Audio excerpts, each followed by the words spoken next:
उदयपुर नामक नगर में एक राजा राज्य किया करता था। वो बहुत उदार राजा था। उसकी जनता उससे बहुत प्रसन्न रहती थी। लेकिन कुछ समय से उसके राज्य में चोरियां होने लगीं। चोरों के गिरोह ने ऐसा आतंक मचाया कि लोगों को रात भर नींद नहीं आती। अब वो सब बहुत परेशान रहने लगे। परेशान होकर नगर के कुछ अमीर व नामी लोग महाराज के दरबार में पहुँचे। दुहाई हो महाराज, दुहाई हो, हमारा जीना दुश्वार हो चुका है। नगर में हो रही चोरियों से हमारी नींद हराम हो गई है। अगर जल्दी ही चोरों को ना पकड़ा गया तो हम बर्बाद हो जाएंगे महाराज। हमें राज्य में हो रही चोरियों के बारे में ज्ञात है, परंतु हमें अफसोस है कि अभी तक चोरों को पकड़ने में हमारे सैनिक सफलता प्राप्त नहीं कर सके हैं। लेकिन आप लोग विश्वास रखिए, चोर जल्दी ही पकड़े जाएंगे। आप लोग निश्चिंत होकर अपने घरों को जाइए। हम वादा करते हैं कि चोरों को पकड़ने में हम कोई भी कसर बाकी नहीं छोड़ेंगे। इसके बाद महाराज ने बगल में ही खड़े अपने मंत्री से कहा, मंत्री जी, आप ऐसा कीजिए कि हमारे गुप्तचरों को चारों दिशाओं में चोरों की तलाश के लिए भेज दीजिए। जब तक चोर नहीं पकड़े जाएंगे हमारे दिल को चैन नहीं मिलेगा। जो आज्ञा महाराज। महाराज की आज्ञा पाकर मंत्री जी ने अपने गुप्तचरों को चारों ओर फैला दिया। नगर के पास ही के जंगल में कुछ साधु निवास करते थे। एक दिन वो साधु आपस में बात कर रहे थे। साथियों, नगर वासियों के माल पर तो हमने काफी हाथ साफ कर लिया। अब मैं शाही खजाना चुराना चाहता हूँ। चरण सिंह, लेकिन हमारी तलाश में तो जासूस लगे हुए हैं। चिंता मत करो साथियों, वो सोच भी नहीं सकते कि हम साधु के रूप में यहाँ जंगलों में छुपे हुए हैं। मैंने बहुत ही अच्छी योजना तैयार की है साथियों। लेकिन क्या चरण सिंह? मेरी नजर राज दरबार के शाही खजाने पर है, परंतु मुझे एक बार शाही खजाना और उसकी व्यवस्था देखनी होगी। ये काम तो बहुत मुश्किल है चरण सिंह। मेरे लिए कोई भी काम मुश्किल नहीं है साथियों। मैं आज ही जाऊंगा और खजाने के बारे में पता लगा कर ही लौटूंगा। इसके बाद वो साधु, जो असल में एक चोर था, वो घूमते टहलते महाराज के दरबार में जा पहुंचा। उसने महाराज के बारे में सब कुछ पहले ही पता कर लिया था। उसे पता था कि महाराज की कोई संतान नहीं है और महाराज और महारानी इसकी वजह से बहुत चिंतित रहते हैं। जब वो महाराज और महारानी के सामने उपस्थित हुआ तो महाराज ने उससे कहा, प्रणाम ऋषिवर, कहिए कैसे आना हुआ? आइए स्थान ग्रहण कीजिए। हमारे पास इतना समय नहीं है कि हम एक जगह पर इतना समय बिता सकें। मुझे तुम्हारे कष्ट का ख्याल आया तो मैं यहाँ चला आया। मुझे पता है तुम्हारे विवाह को 10 साल हो गए हैं, लेकिन अभी भी तुम्हें संतान प्राप्ति नहीं हुई है। शायद हमारे भाग्य में संतान का सुख ही नहीं है। तुम चिंता मत करो राजन, मैं तुम्हें एक ऐसा उपाय बताऊंगा कि तुम्हें जुड़वा पुत्रों की प्राप्ति होगी। क्या कहा ऋषिवर? आप सच में ऐसा उपाय बताएंगे? सुनो राजन, मुझे तुम्हारे शाही खजाने से एक स्वर्ण मुद्रा चाहिए। एक क्यों? आप जितनी चाहे उतनी स्वर्ण मुद्राएं ले सकते हैं मुनिदेव। नहीं राजन, मुझे मात्र एक ही स्वर्ण मुद्रा चाहिए। मैं उस स्वर्ण मुद्रा पर एक मंत्र पढ़कर महारानी को दूंगा, जिसे जब तक महारानी पुत्र प्राप्त ना कर सके उसे अपने पास ही रखे। ठीक है ऋषिवर, अभी एक स्वर्ण मुद्रा मंगवाते हैं। नहीं, ऐसा कदापि मत करना राजन।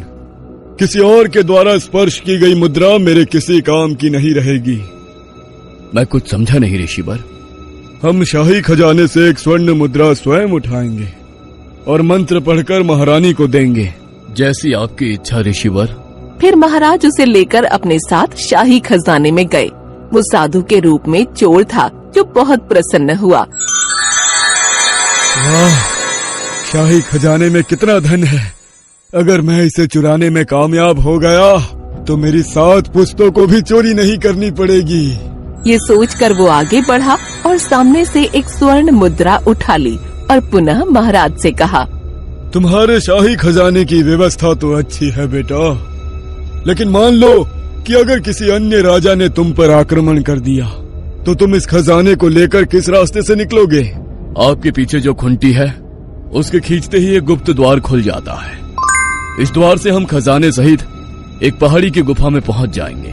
बहुत अच्छा, तुमने ऐसा उपाय सोचकर बहुत बुद्धिमानी का काम किया है, लेकिन क्या ऋषिवर? तुमने ये मुझे तो बता दिया बेटे, लेकिन किसी और को ये कभी ना बताना।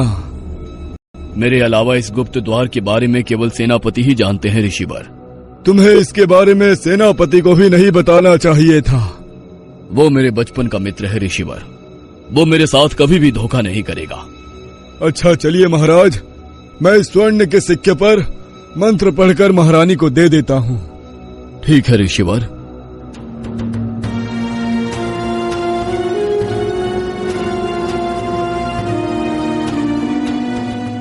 इसके बाद साधु रूपी उस चोर ने झूठ मूठ का उसे स्वर्ण सिक्के पर मंत्र पढ़ा और महारानी को दे दिया। इस मंत्र पढ़े सिक्के को अपने पास ही रखना बेटी, जब तक तुम्हें संतान की प्राप्ति ना हो जाए। ठीक है मुनिदेव, मैं ऐसा ही करूंगी। और फिर वो साधु अपने आश्रम में पहुंचा और अपने साथियों को बताने लगा। हमें दरबार के शाही खजाने के बारे में सब कुछ पता चल गया है, हमें आज ही इस चोरी को अंजाम देना होगा। और ऐसा ही हुआ। चोर चरण सिंह अपने साथियों के साथ राज दरबार में जा घुसा और सारा खजाना लूट लिया। जब अगली सुबह ये बात सारे महल में फैल गई तो महाराज बहुत क्रोधित हुए और अपने मंत्री से बोले, खजाने की सुरक्षा व्यवस्था इतनी मजबूत है कि सैनिकों से नजर बचाकर चिड़िया भी वहाँ तक नहीं पहुँच सकती, फिर खजाना कैसे चोरी हो गया? महाराज, शाही खजाना गुप्त द्वार से चोरी किया गया है। खजाने के गुप्त द्वार के बारे में तो मुझे और मात्र सेनापति को ही मालूम था, फिर चोरों को गुप्त द्वार के बारे में कैसे पता चला? कहीं सेनापति चोरों के गिरोह में शामिल तो नहीं है? आप क्या सोच रहे हैं महाराज? तुम हमें बेवकूफ बनाने की कोशिश मत करो सेनापति जी, तुम्हारे कारण ही शाही खजाने की चोरी हुई है। शाही खजाने के गुप्त द्वार के बारे में मात्र मुझे और तुम्हें ही पता था।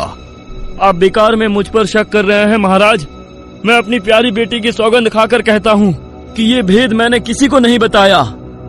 सैनिकों, सेनापति को ले जाकर कारागार में डाल दो। महाराज की इस बात को सुनकर सभी सैनिक स्तब्ध थे, लेकिन उन्होंने महाराज की आज्ञा का पालन किया और सेनापति को ले जाकर कारागार में डाल दिया और उन्हें अपने अपराध को कबूल करवाने के लिए बहुत परेशान भी किया गया। अगले दिन जब दरबार लगा तो महाराज ने घोषणा की, अगर सेनापति कल तक अपना अपराध कबूल नहीं करते हैं तो कल सुबह ही उन्हें फांसी दे दी जाएगी। ये खबर सेनापति की बेटी हेमलता तक भी पहुंची कि उनके पिताजी को कारागार में डाल दिया गया है और कल उन्हें फांसी दे दी जाएगी। तो वो महाराज के दरबार आ पहुंची और महाराज से बोली, महाराज, क्या ये सच है कि कल मेरे पिताजी को फांसी दे दी जाएगी? हाँ, तुमने बिल्कुल ठीक सुना है, लेकिन अगर तुम्हारे पिता ये बात बता दें कि खजाना कहाँ पर है तो उनकी सजा टल भी सकती है। लेकिन महाराज, जो अपराध मेरे पिता ने किया ही नहीं वो कैसे कबूल कर सकते हैं? ऐसा क्या सबूत है तुम्हारे पास कि तुम्हारे पिता ने ये नहीं किया है? महाराज, सबूत तो आपके पास भी नहीं है। आप मुझे 10 दिन की मोहलत दे दें, मैं असली चोरों का पता लगाकर अपने पिताजी पर लगाए आरोपों को झूठा साबित कर दूंगी। लेकिन अगर 10 दिनों के अंदर तुम ऐसा नहीं कर सकी तो आप बेशक मेरे पिताजी को फांसी दे दीजिएगा। ठीक है हेमलता, मैं तुम्हें 10 दिन की मोहलत देता हूँ। महाराज की स्वीकृति पाकर हेमलता अपने घर पहुंची और अगली सुबह होते ही असली चोरों का पता लगाने के लिए घर से निकल पड़ी। उसने 5 दिनों तक सारे नगर का भ्रमण कर डाला, लेकिन उसे चोरों का कुछ पता नहीं चला। एक दिन वो सोचने लगी, मैंने सारे नगर का भ्रमण तो कर लिया, लेकिन चोरों का कुछ पता नहीं चला। अब जंगल की ओर जाना चाहिए, हो सकता है चोर डर के मारे जंगल में बसे हो।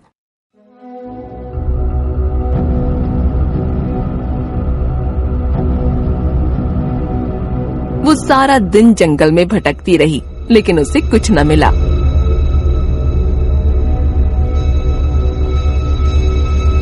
जब शाम हुई तो उसे कुटिया के सामने आग जलती दिखाई दी। मुझे वहाँ जाकर देखना चाहिए, वहाँ आग जलाकर कौन बैठा है, हो सकता है चोरों का गिरोह यहीं पर बसा हो। यही सोचकर वो कुटिया के पास पहुँची। दरअसल वो चोर चरण सिंह और उसका गिरोह था जो साधु के भेष में बैठे थे। हेमलता झाड़ी के पीछे जाकर खड़ी हो गई और उन सब की बातें सुनने लगी। साथियों, अब हमें चोरी करने की जरूरत नहीं पड़ेगी, क्योंकि राज खजाने से हमने इतना धन चुरा लिया है कि सारी जिंदगी आराम से बिता सकते हैं। ओह, तो ये साधु नहीं चोर है, और वही चोर है जिन्होंने शाही खजाना चुराया है। आखिरकार मुझे खजाने के चोरों का पता चल ही गया। ये चोर बहुत शातिर है। अगर मैंने ये महाराज को बताया कि ये चोर है तो वो विश्वास नहीं करेंगे। मुझे इन्हें रंगे हाथों पकड़ना होगा। ये सोचकर वो वहाँ से चली गई।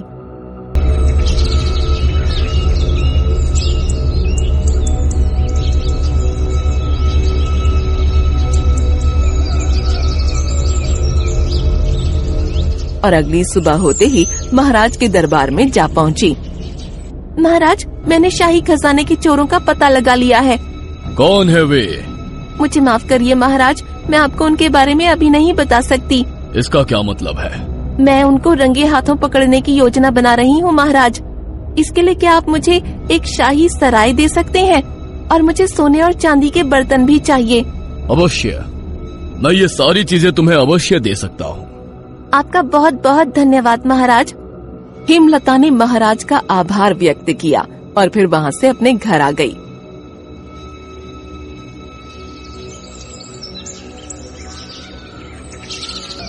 फिर अगली सुबह होते ही वो उन चोरों के गिरोह, जो कि साधु के भेष में कुटिया में रहते थे, उनके पास जा पहुंची। प्रणाम मुनिदेव। खुश रहो पुत्री। कहो, यहाँ कैसे आना हुआ? ऋषिवर, मैं सेठ राजदेव की पुत्री हूँ। मेरे पिताजी बड़े नगर में व्यापार करके लौटे हैं। उनके लौटने के उपरांत हमने अपनी शाही सराय में ऋषि मुनियों को शाही दावत दी है। मैं उसका निमंत्रण देने आपके पास आई हूँ। मेरा अनुरोध है कि आप वहाँ अवश्य आएं। अब तुमने दावत दी है तो हम अवश्य आएंगे।